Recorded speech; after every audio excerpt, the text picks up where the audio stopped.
तो आज हम प्रेगनेंसी का फिजियोलॉजी कैसे होते हैं वो देखेंगे और उसमें फैलोपियन ट्यूब का कितना मेजर रोल होता है वो देखेंगे।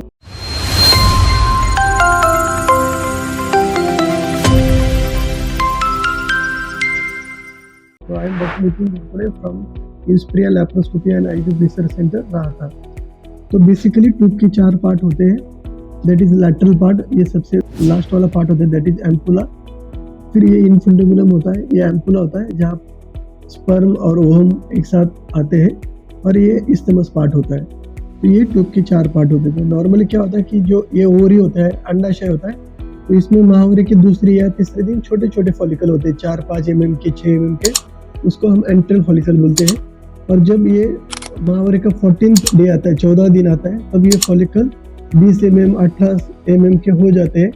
तब ये नेचुरली फूट जाते हैं या फिर हम इंजेक्शन देके उसको फूटते हैं। ये जो फिम्ब्रिया जो होता है ये इसको सक कर लेता है, सक करने के बाद ये एम्पुला में आ जाता है। तो ये जो ट्रांजिशन टाइम होता है वो 4 मिनट होता है।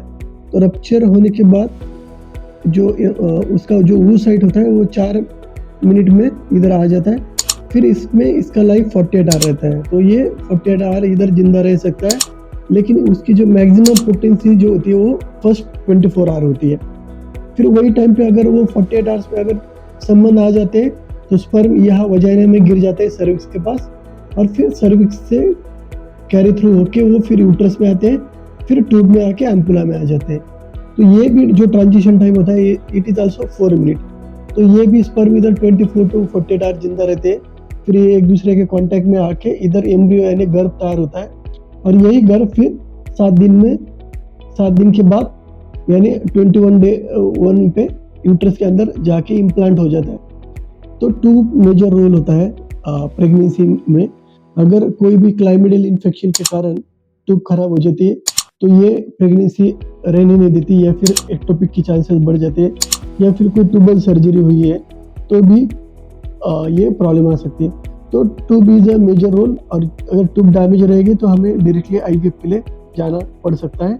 और ट्यूब डैमेज है कि नहीं वो हमें एक ECG में समझ में आता है कि ट्यूब ब्लॉक है कि नहीं, लेकिन इसका जो गोल्ड स्टैंडर्ड है दैट इज लैप्रोस्कोपी, क्योंकि लैप्रोस्कोपी में हमें उसका कलर, उसका टेक्सचर सब कुछ पता चलता है, उसके ऊपर कुछ ट्यूबरक्लोसिस है कि नहीं वो भी पता चलता है।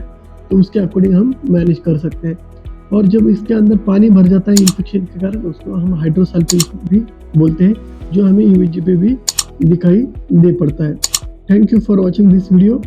फिर और वीडियोस के लिए प्लीज़ ये चैनल को आप सब्सक्राइब कीजिए। Thank you.